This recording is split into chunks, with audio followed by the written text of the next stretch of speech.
Chapter 12. When Devin got home, he decided that he had to tell Jessica what had happened. He had not even spoken to her since Monday morning, before he had spoken with Pastor Benson. He thought it would be best to tell her in person instead of on the phone. On the way over to her apartment, he felt extremely nervous and more terrified than he had ever been in his life. He didn't know whether she would want to slug him or to slam the door in his face. One thing was for sure, their engagement would be over, he was certain of that. Jessica loved him, he knew, but she was also very no-nonsense. When she found out that he had taken pictures with two of his ex-girlfriends naked, she would definitely break it off with him. When Jessica opened the door, she was almost frightened by the look on Devin's face. "Hi, honey," she said with a smile. "What's wrong? You sounded horrible on the phone, and now you look even worse than you sounded." "Jess," he began, hesitating with his words.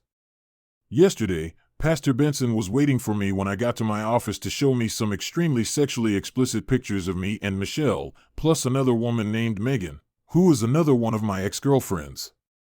When Pastor Benson showed me the pictures, I couldn't believe it. I had never seen them before. I don't know who took them, but all I know is that in no way, at no time, did I do what the pictures imply that I had." Devin took a look at Jessica. Instead of the anger and shame that Devin had expected to see on Jessica's face, he saw her head in her hands and she burst into tears. It was worse than he thought. Anger and hatred would be easier to bear, but he couldn't stand to see Jessica crying so bitterly. He got up from the couch where they were both seated, fearing that she would want to punch him after she had been crying. "I know what this means," he said, "and I don't blame you at all. Just know this, you are the greatest blessing that's ever come into my life, and I would never do anything to intentionally hurt you. I will love you forever, and maybe one day we can look past this and be friends, even if it's just on a casual basis." "Devin," she said through her tears, "come sit down here. Are those pictures real?" Jessica looked him right in the eyes. "Tell me, did you do it?" "Jessica, I didn't do it." At that moment, Jessica was sure that Devin was being totally honest with her. Looking into his eyes had convinced her right away that he was innocent. Something also happened in that moment that had not occurred before in their relationship. Devin collapsed into tears on Jessica's shoulder, and it was as if, with both of them sobbing heavily in each other's arms, the Lord was allowing them to not only comfort each other but also to gain strength and intimacy with him as well. After the crying was over, Devin lifted his head and sighed, his face still stained with tears. "I don't know why Michelle would want to hurt me. I've done nothing to her." "We've done nothing to her," Jessica corrected. "This is my problem too, remember." "You mean you still want to marry me?" "Of course," she smiled. "I love you too much to let you go. You're stuck with me forever. I should warn you that there's going to be a lot of unfavorable things said about me at the church, probably about you too, if you stay with me. I love you and, most importantly, I believe the accusations against you are false. I saw that in your face before you broke down. Whatever it takes, just know that I'm here and I will stand by you and we will ride through this mess together." Soon after those words were said, Devin left Jessica's apartment and headed to his car, relieved that his visit had gone better than he had even hoped it would. By the following week, news of the photos had spread throughout the congregation. When Devin walked in with Jessica on his arm on Sunday morning, people all had different reactions. Some turned away while others snickered or were angry. Anyone walking into the room would have thought that Devin had committed a murder and that Jessica was his accomplice. Being from such a large congregation, Devin had thought that he, Jessica, and Pastor Benson could deal with this matter privately, but it now seemed that this was not going to be possible. After service, usually everyone would greet the couple, but today no one did. Every time Jessica or Devin would go to greet someone, they would either make some excuse or give them a weak handshake and hurry off. On Monday, Devin received the first of many email messages saying that he should get out of town and Jessica should find someone who was decent and didn't sleep around on her. That was the nicest email he received for the entire week. Some of them went so far as to say that he should be shot for what he had done. All of the letters were from former friends and people in their congregation, and he soon started getting emails from members and even pastors from other congregations that were just as hateful and mean-spirited as the ones from his own congregation. Out of all the letters and emails, not one was positive, spreading love or support. Devin was lying in bed at night and he prayed, "Lord, why are they doing this to me? People that used to laugh and smile with me now hate me. I didn't do anything wrong. In fact, this all happened because I did the right thing. I don't know how long I can go on like this. Right now, I'm afraid to leave my apartment because who knows, somebody might take a baseball bat to my head and beat me." At that moment, all the hurt and all the anger that had been boiling over for the past few weeks came to a head. Devin started pounding his pillow so hard that soon all the down that was in it started exploding out, and then, when he couldn't pound it anymore, he threw it against the wall. He looked around his room and saw the certificate that he had received when he became youth leader. Without thinking, he darted from his bed, yanked the certificate off the wall, and smashed it onto the floor. He did the same to all of his volunteer plaques and certificates that he had received for volunteering in various ministries.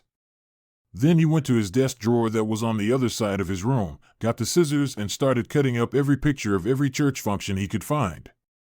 All the memories and the joy they had shared with church brothers and sisters in an instant were shreds of paper in the garbage can. After Devin had cleaned up the mess he had made, he collapsed on his bed in tears. Why? He screamed at the top of his lungs. Just then the phone rang. "Hello?" Devin said, still with tears on his face. "Dev, it's me," a familiar voice said on the other line. "Hi, honey," he replied. "Babe, I think we need to leave and find another place to worship. This morning I came outside and my car tires were slashed." "What?" "You heard me, they were slashed. I had to take the bus to work this morning." "Why would someone do that?" "The problem is with me, not you." "Why would someone want to hurt you?" "I don't know." "Have you tried calling the police?" "I have, but since I don't know who did it, they can't do anything. I can't even begin to narrow down the list. There are so many people out to get the two of us that it could be anyone." And then she noticed a little tremor in Devin's voice, as if he had been crying. "Are you all right?" she asked, concerned. "Yeah, I'm fine. I just don't understand how people that don't even know the truth can treat us so badly. These are people that used to be our friends, and I thought that they would always help us." "I know," Jessica agreed. "It's awful. Even if you did have an affair, it isn't anybody else's business except ours. It would be up to you, me, and the Father as to how we worked it out. You know, when I wasn't saved and I got into trouble, my friends were there for me. They would take a bat to anyone's head if I asked them to. It's getting so hard knowing that people are saying stuff about us behind our backs and we can't do anything to stop them. The one question I have is about the wedding. Although everyone else has been hurtful to us, Pastor Benson has been great throughout all this. I don't know how many times he's had to drag somebody into his office to reprimand them, has just plain told them that they had to leave if they were going to talk that way about us. Since this has happened, he has done countless sermons and talks on brotherly love and covering someone when they fall, but he can't keep doing it or else he's going to lose all his members and it would partly be our fault. I agree, Pastor has been amazing. He has stuck by us through it all, it's true." Devin cleared his throat. "What do you think of Pastor Benson doing the ceremony before we leave with just our family members, since all of our friends have turned their backs on us?" "I think that's a wonderful idea," Jessica agreed. The next morning, Devin told Pastor that he was leaving and that he and Jessica wanted him to perform their ceremony. It was a bittersweet moment for Pastor Benson. Saying goodbye to Devin and Jessica would be difficult because he had looked upon them as a son and daughter, but there would also be the pleasure of joining them as man and wife. "I would be honored." Pastor Benson and Devin embraced. A month later, with their families looking on, Jessica and Devin became Mr. and Mrs. Morris. Since there were only about 20 people at the wedding, most of them being close family members, the couple did not bother to have a wedding reception. Devin and Jessica met in Pastor Benson's office for the last time. "I'm so proud of you two, and let me give my apologies on behalf of the congregation and others whose behavior is despicable. Let me promise that I will continue talking to them about their behavior long after you have gone." "Thank you so much," Jessica said, reaching out her hands for a hug. "We really appreciate all you've done for us. We will never forget you." "You're welcome," Pastor Benson laughed before saying, "and take care of him for me. Make sure he doesn't get into trouble, and if he does, you know where to find me." I'll keep that in mind, Jessica said, smiling and crying at the same time. What can I say? There is so much, Devin began. Without you, only the Lord knows where I would be. You have been my mentor, friend, pastor, and most importantly my brother, and for that I will always be grateful. In fact, without you in my life, I doubt I'd be married to this beautiful, intelligent young woman standing beside me today. Devin looked over at Jessica and smiled. Thank you for everything, and remember, if you need anything at all, don't hesitate to call. Now it was Pastor Benson's turn to speak. What do I say? He began. The two of you have been saying how much I've added to your lives. Well, you've added just as much or even more to mine. Just in the past few months alone, you have shown more strength than I see in some people over a lifetime. Continue to be friends, continue to love each other, continue to stand by each other. May the Lord bless you and your children and your children's children. I'll be praying for you. Jessica and Devin hugged Pastor Benson and, with all three of them crying, the newlyweds left the office.